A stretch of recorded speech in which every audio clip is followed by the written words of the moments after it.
Welcome to Press Pause Online. Thank you for joining us wherever you are today, and in taking this time to begin the day with a time of calm, reflection, and reconnecting with ourselves wholly.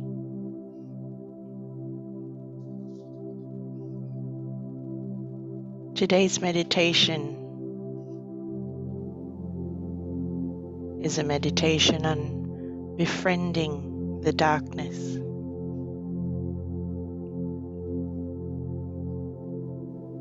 Before we begin, we acknowledge with respect the traditional custodians of the land that we are privileged to be on today.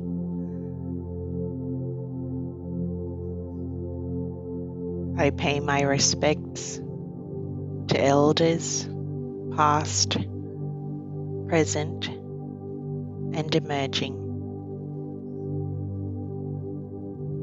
And I'm grateful for their care of this land.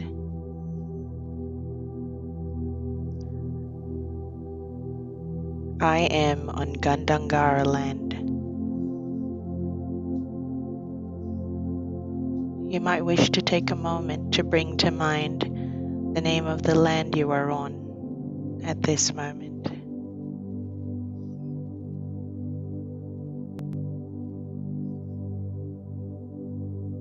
May we all walk gently on this land together.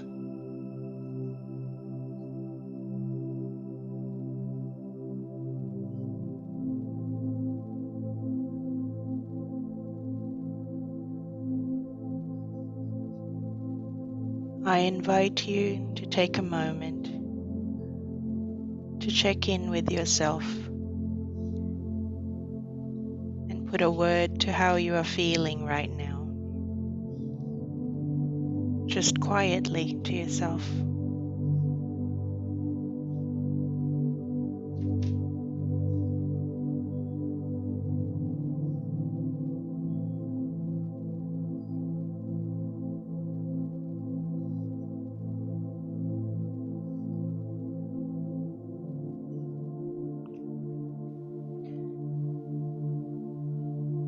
Now get your body into a comfortable position.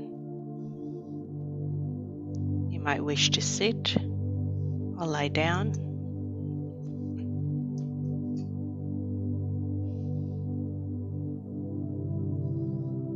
If you are sitting down, make sure that both feet are flat on the ground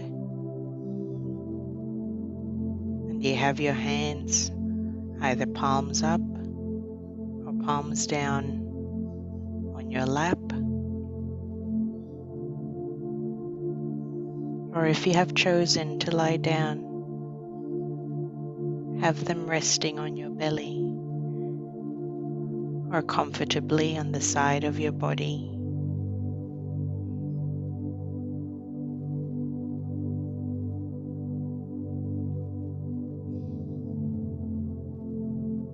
Now just close your eyes softly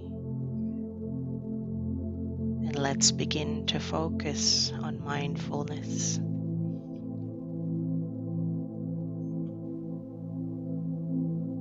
We are in the here and now.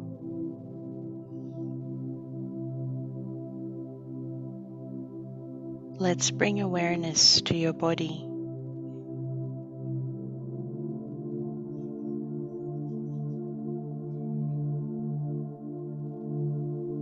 Scan from the top of your head and slowly going down to your feet. And as you do this, just be aware of any sensations or any emotions you might be holding within you at this moment. If you come across any, breathe in a spirit of care into that part and slowly exhale and allow your body to just fall and relax.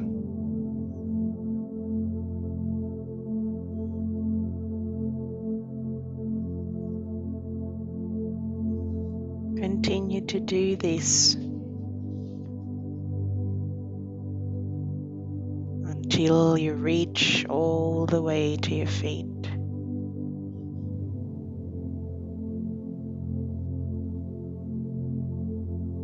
If you don't particularly have any sensations or emotions that stand out, have these deep breaths to renew the air and energy within you.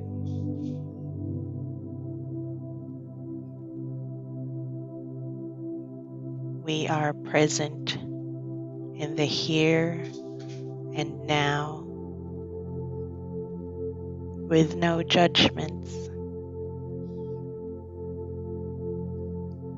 just simply an acknowledgement of our whole selves.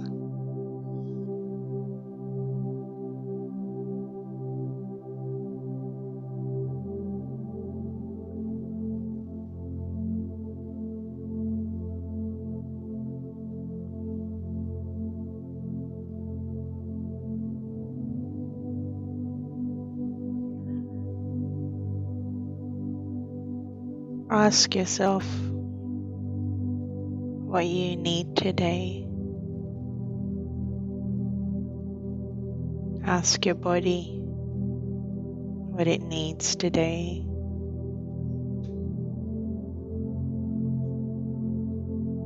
Ask your heart and your mind what it needs today.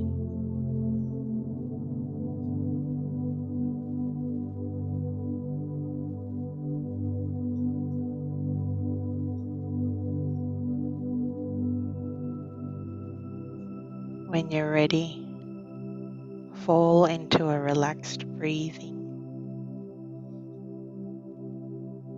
allowing the weight of your body to be supported by either the chair, if you are sitting, or wherever you choose to lie down.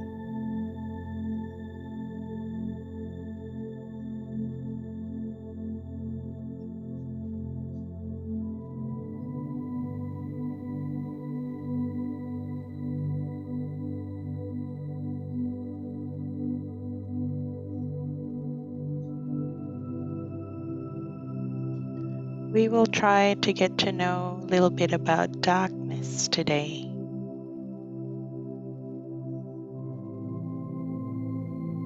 If you find this a little bit unsettling,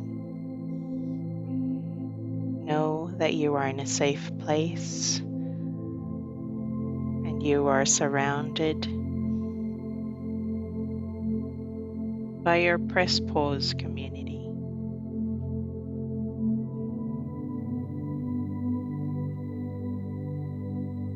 If you wish, you might like to imagine a protective cocoon around you.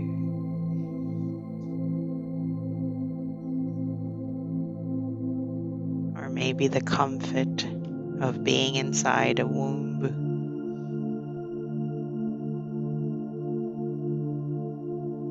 Or a comfortable dark place like your own bed as you rest.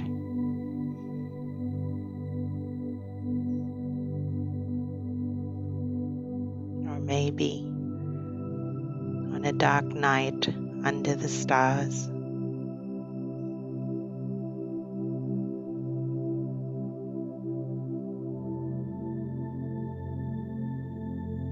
Let's see what darkness has to offer.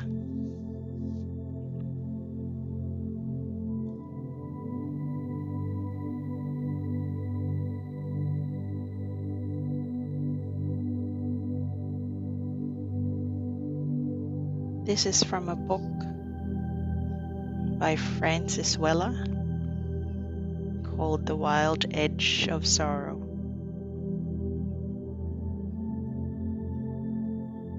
It's a section on befriending the darkness on page 127 if you have it.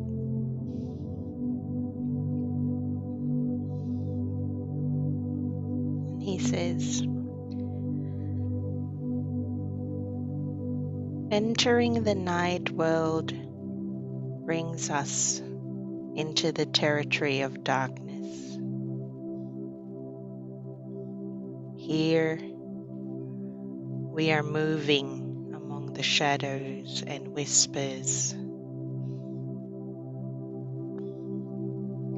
Sometimes we can barely see where we are.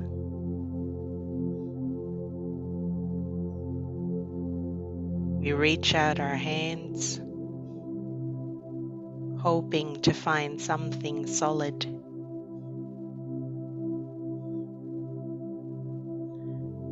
When we find ourselves in the night world, the sensation can be unsettling and frightening. The certainty of daylight has vanished, and we are invited to step into the unknown and undefined dimensions of our life.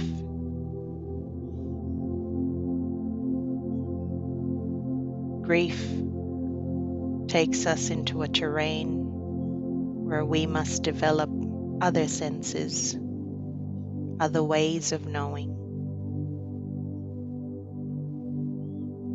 We must learn to see in the dark.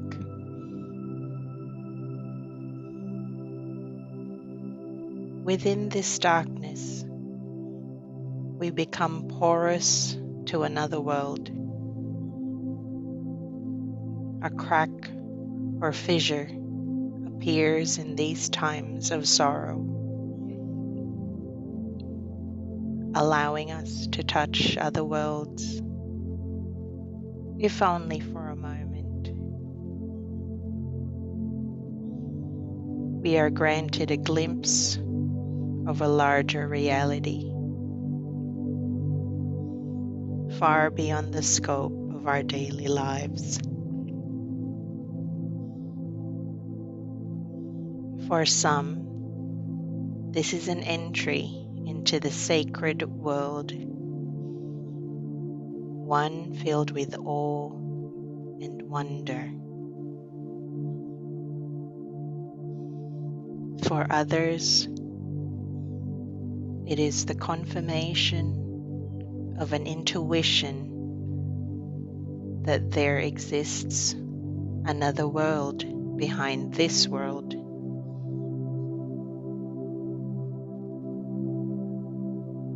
Whatever the experience, grief offers a revelation. In the midst of great loss, we find ourselves in the presence of the sacred.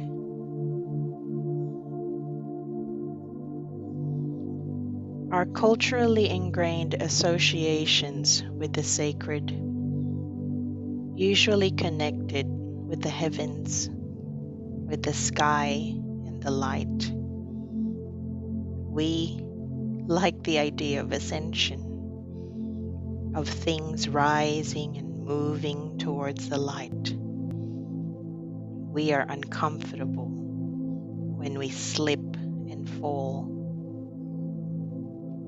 when we find ourselves descending into into the darkness.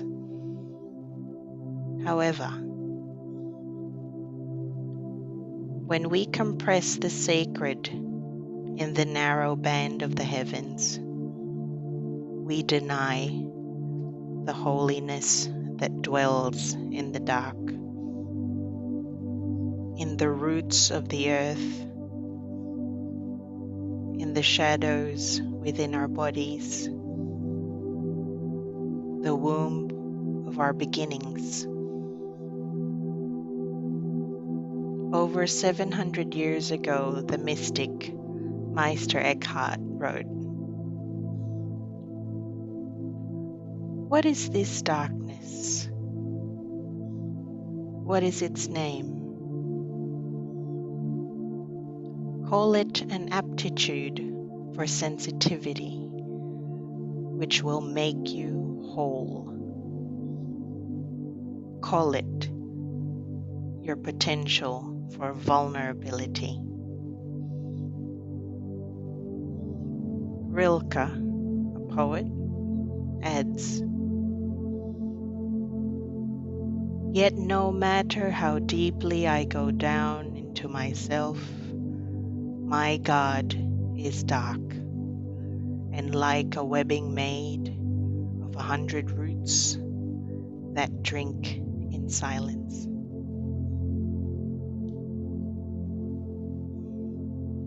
The darkness we enter when we are overwhelmed by the swell of grief is a place of belonging.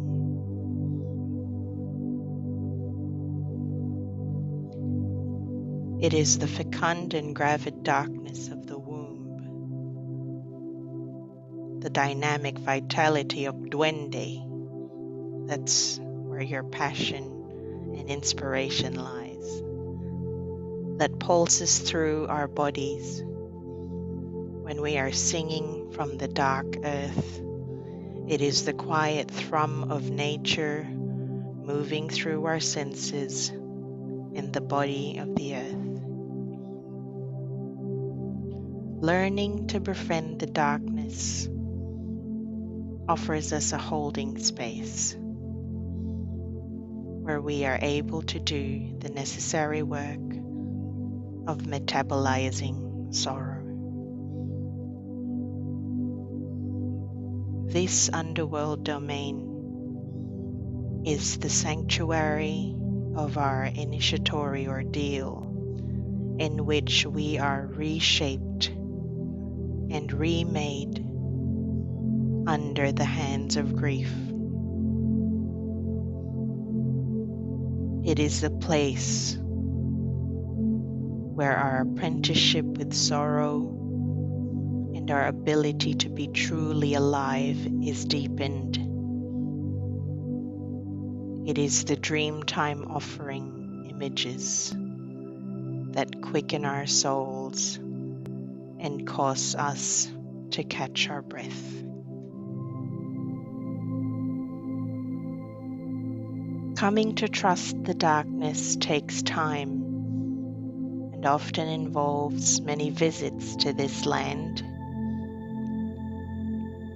Our arrival here is rarely a chosen thing. We are thrown into the darkness or are carried there on the back of a blue mood. What we make of this visit is up to us. Recalling that the darkness is also a dwelling place of the sacred allows us to find value in the descent.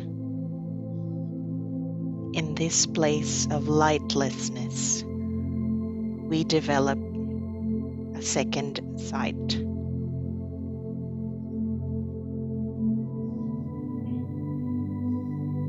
Rilke's poem speaks to the faith we need to recover in the dark, in the deep of the night. You, darkness, that I come from, I love you more than all the fires that fence in the world.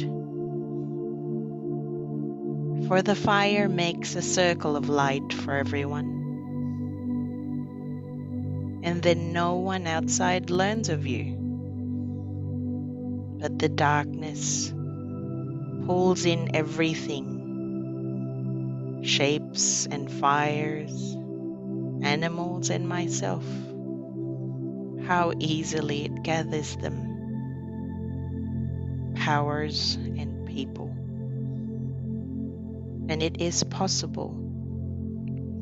A great energy is moving near me. I have faith in nights.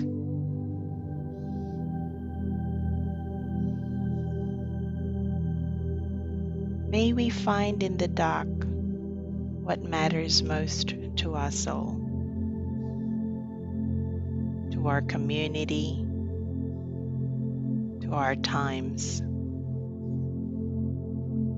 May we bring forth what is held within that all-nourishing abyss of which modern physics speaks,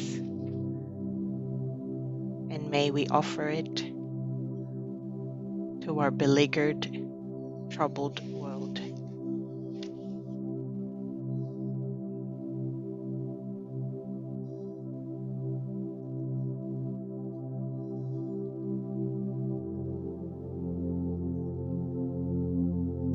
As in light, a lot of significant things happen in the dark. Seeds quietly growing, roots reaching further in the ground in search of nourishment, a baby growing in utero, animals hibernating for survival,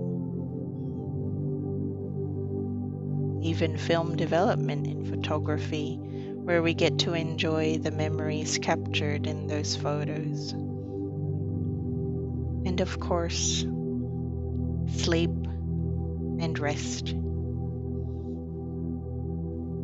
If not for the dark, how do we see the beauty of the skies? Yin and yang, day and night, joy and sorrow, light and darkness, the natural rhythm of life, and both needed for our existence.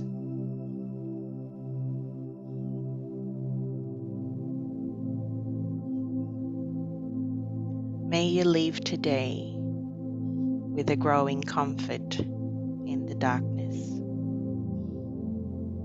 May you be open to sit with darkness long enough for your eyes to adjust, so you may see the beauty and the wisdom it wishes to impart.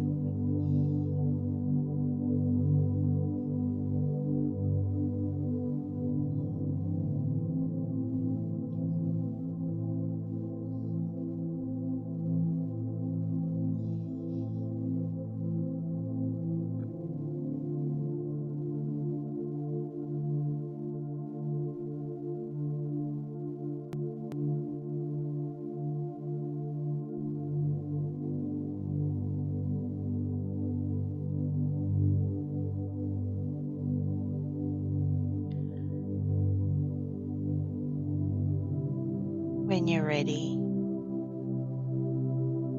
let's get back to the breath and the present, and back in our bodies.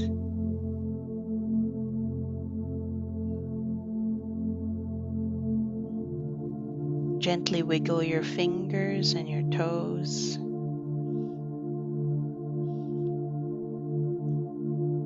Gently roll your ankles, your shoulders, and very gently roll your head to get a gentle stretch.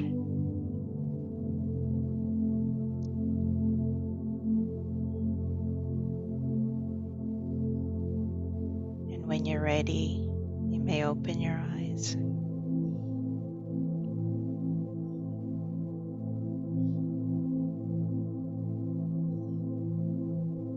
If you wish to get in contact with the grief care team, please call us on 02-9646 6908 or email us at team@griefcare.com.au. I wish you well and wellness for the rest of your day. Thank you for pressing pause, and I hope to see you again next Wednesday at 9 a.m.